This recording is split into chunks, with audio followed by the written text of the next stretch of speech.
Some believe these entities are ghosts, some demons, and others believe that they are harbingers of impending doom. But what if there were evidence that they do indeed come from some plane of existence other than our own? Welcome to the In-Between. I'm Carol Ann, and my story for you today gives us a peek behind the curtain into the existence of the Black-Eyed Kids.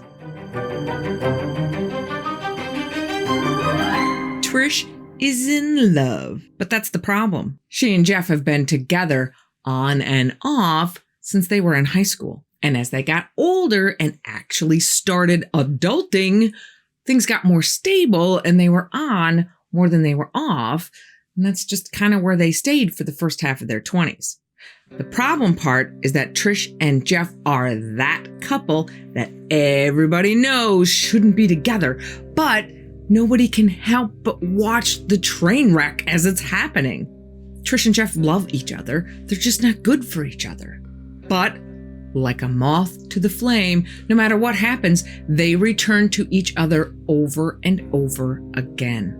Of course, the fact that their two families are like family to each other doesn't help matters. Trish is really close to her mom, so every time she comes to her for advice, her mom, thinking that with age comes wisdom and that Trish is short on both, tells her that not all relationships come easy and that sometimes you have to put in some work, maybe go get some counseling.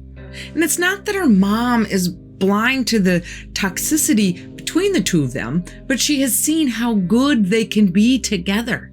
And they're both such great people, and she believes that they can both rise above their issues and be happy together. Now, eventually, Trish decides this is all just too much, and she just needs to end this relationship. And it's not pretty. They don't go to fisticuffs or anything like that with each other. There's no abuse, but there's so much anger and resentment that has built up between the two of them that when the proverbial straw breaks the proverbial camel's back, much to the dismay of not only them, but their families, it goes down hard. Now, Trish's mom keeps telling her to take whatever me time she needs, but don't shut the door on this relationship. She says, I know if you guys work hard, you can save it. And Trish is thinking, whose side are you on? She just felt not heard and betrayed by her own mother. She can't believe her own mother is siding with Jeff. And that she can't see how much Jeff has hurt her, how dysfunctional their relationship has become, and that it's no longer good for either of them. She feels bad because she knows her mom likes Jeff so much, but she's her daughter. So Trish stops talking to her. So mother and daughter don't speak for a good couple of months, but that all changes one day when Trish's sister calls and says, hey, just thought you might want to know, Mom's really sick, like terminal sick. Now, Trish has been working really hard to put her relationship with Jeff behind her. She hasn't talked to him, she's blocked his number, she's blocked him on every social media platform she can think of, and instead spends the next year and a half channeling all of her energy into her mother and making sure that her mother is okay, or as okay as she can be. As the end is nearing, Trish tries to treat every day as a gift and soak in every memory before it's too late. So unfortunately, Trish's mom passes away. And just like everyone does when someone we love passes away, we play the what if game. And Trish is no different. She keeps asking herself, what if I hadn't stopped talking to her? Was she so worried about me that it made her sick? Did she know I was just frustrated with her for not backing me up? Did she know how much I loved her? And of course, anger is a normal part of the grieving process. But Trish isn't angry with her mother. She's angry with Jeff. If things with Jeff hadn't gone down the way that they did, things wouldn't have been the way that they were between her and her mother. It's Jeff's fault she lost those 6 months not talking to her mom that she now desperately wants back. But a moth will always go back to the flame. So Trish would be angry with him, but then the switch would flip and she would find herself wanting to call him, to tell him about her mom, knowing that her mom would want him to know. Not sure if she had drawn her lines so well, if Jeff had even heard the news. But she decided, nope, I drew this line. It's not really fair to either of us for me to change the rules now. She hasn't spoken to him in over 2 years at this point, and she feels like if she opens that Pandora's box, who knows what old wounds are going to open up again. Let what is buried stay buried. It's time for her to move on and go find happiness for herself. A couple of years go by with Trish missing her mom every day. And she notices that whenever she needs her the most, she has a dream where her mom visits her and tells her exactly the thing she needs to hear. She's always been a pretty spiritual person, but now she starts believing in signs and dreams, feeling as though her mother is truly communicating with her. And it gets to the point where anytime Trish feels like she needs advice from her mom, she says a prayer before bed, asking for her mom's help. More often than not, she gets a response. As the years go by, the memory of Jeff is fading. The anger towards him is fading. In fact, she doesn't think of him much at all anymore. Until one day, 4 years since the last time they talked, he pops into her head. And this time it's different. She doesn't feel the weight on her shoulders or the ache in her heart anymore. She feels forgiveness. She feels kindness. She actually starts remembering the good times without the shadow of the bad. She doesn't want him back again. That ship has sailed. She has zero trouble now that she has some time and some distance admitting that they were toxic together, but she can also admit that sometimes they were also pretty good together. And with the wisdom of a few more years under her belt, she can now understand why her mom was so insistent that they get therapy, get counseling, work through it. It's not that her mom was minimizing the bad, but that she believed in the good. And that realization makes her miss her mom that much more. But Trish has closed that chapter. A couple more years go by, and it's about 6 years since she's spoken with Jeff. And in the time she's been away from him and has been without her mom, she finally starts to get a sense of who she is. For so long, she felt like her life was someone else's plan. But now that everything has slowed down and she only has herself to think about, she finally figures out what she wants. She wants a quiet, peaceful life. So she moves into a new place, a tiny little house just a little out of town, surrounded by forests and creeks and farmland. This is the life she always dreamed of. Now here is where things start to get interesting. About 6 months after moving into her new home, she gets a text message from some random number. And this text message claims to be Jeff reaching out. Trish decides not to answer that text. In fact, she's a little perturbed because since they broke up, she's gotten a new number. Obviously, he has two since she doesn't recognize the one she's looking at. But how did he get it? And that is not the last message. Over the next couple of weeks, she receives several more apologetic messages from Jeff. Messages that don't even really sound like Jeff. Then again, it's been over 6 years since she talked to him, so a person can change quite a bit in 6 years. She doesn't put a whole lot of thought into it. She's just happy for him that he obviously is making some of his own soul-searching progress.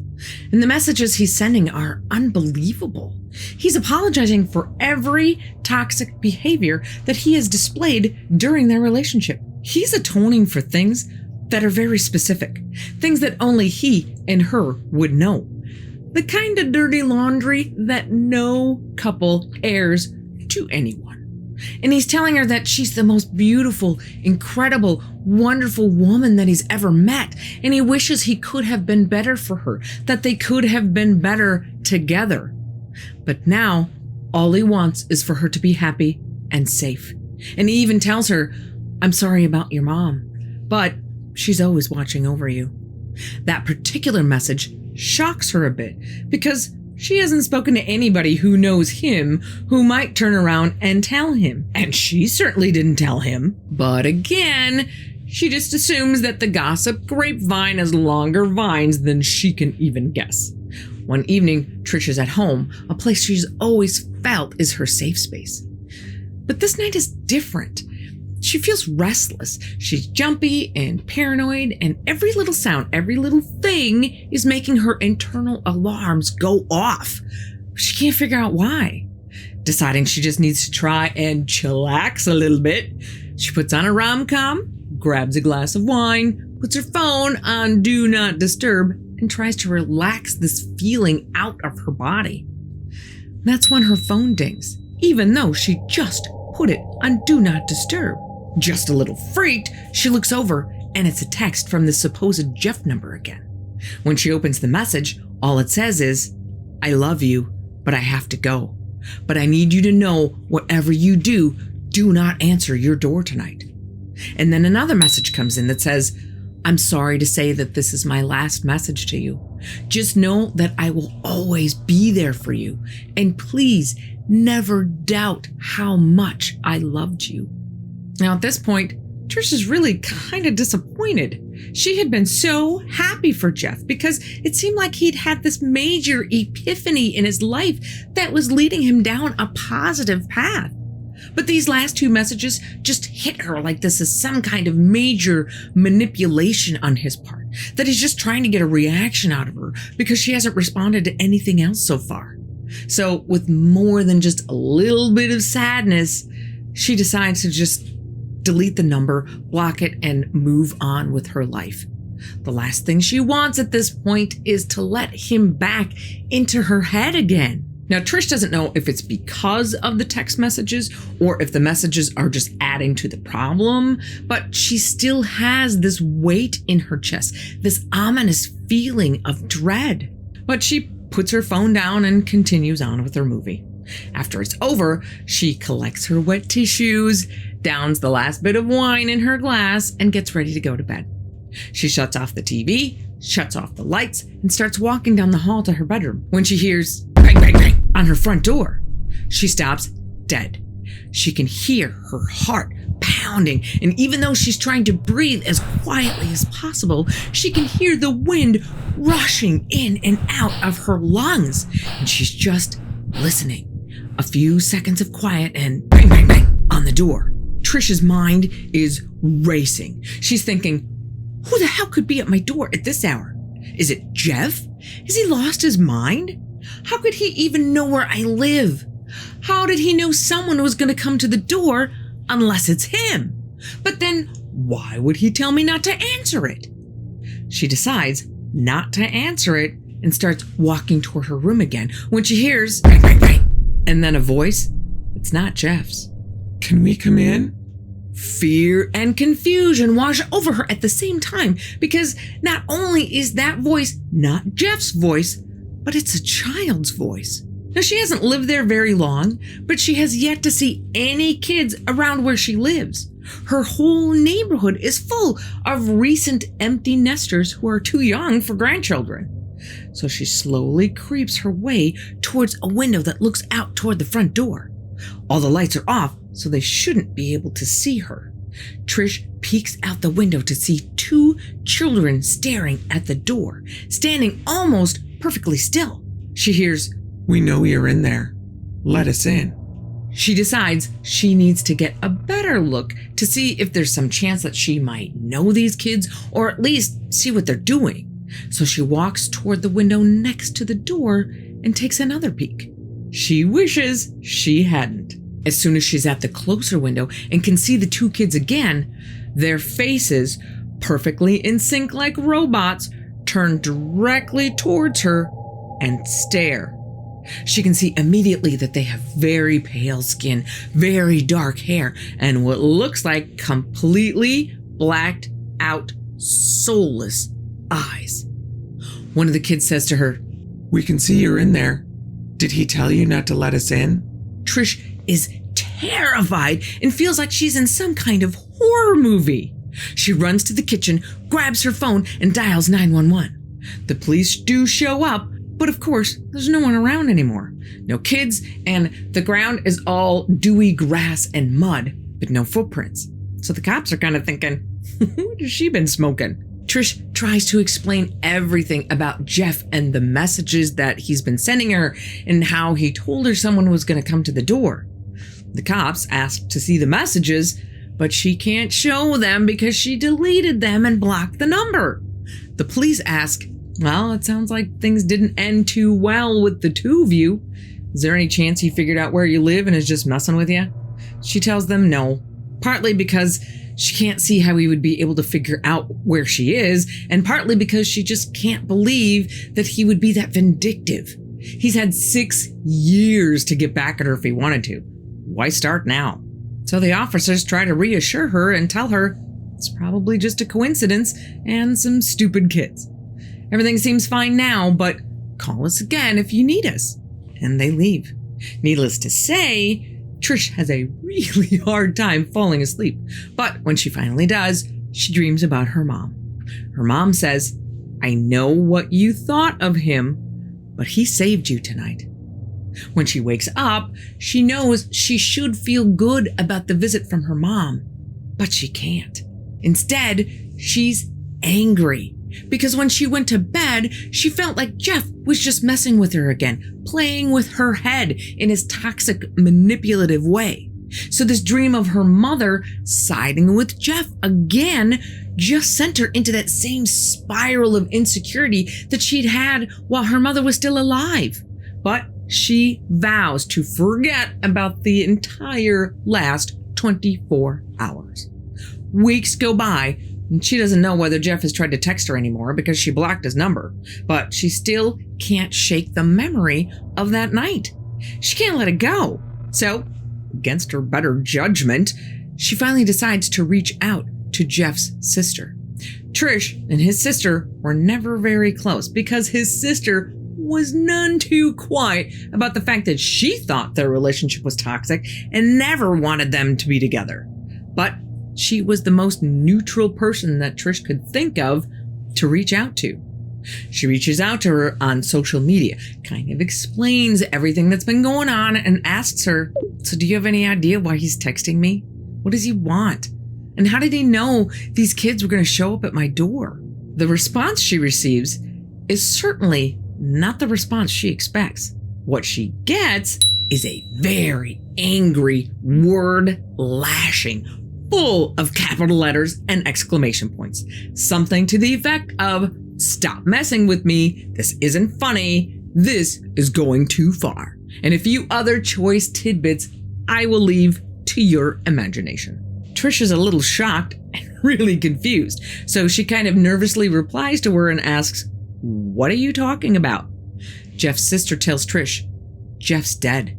He died a couple of years ago. So if somebody is texting you, it ain't him. Trish's world spins, and all she can think about is that dream she had of her mother saying Jeff had saved her.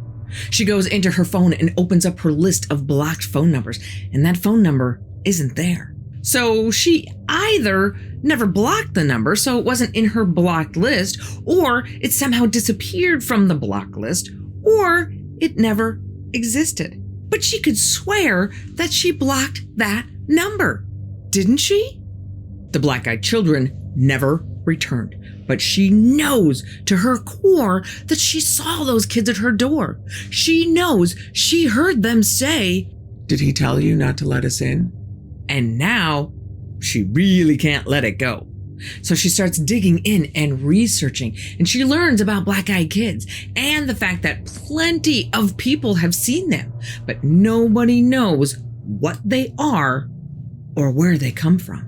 As for Trish, she believes that all of these apologetic messages were from Jeff, making peace with her from the other side, and that her mom was right. He had saved her, but from what, no one knows. I am pretty sure this is the first time a black-eyed kid story could be called romantic. It's like a cross between the Twilight Zone and a Lifetime Channel movie. And I know that was a long way to go to get to the meaty part, so thanks for hanging in there with me to the juicy stuff. Would you like to join our inner circle? Click the join button below and become an official InBetweener for less than $1. You'll get a growing pile of extra member-only goodies and better access to us, and help us bring you more fantastic content. And if you're looking for more encounters with the ever creepy black-eyed kids, click this video right here. They're waiting for you. Until next time, be careful out there, and I will see you here again on the In-Between.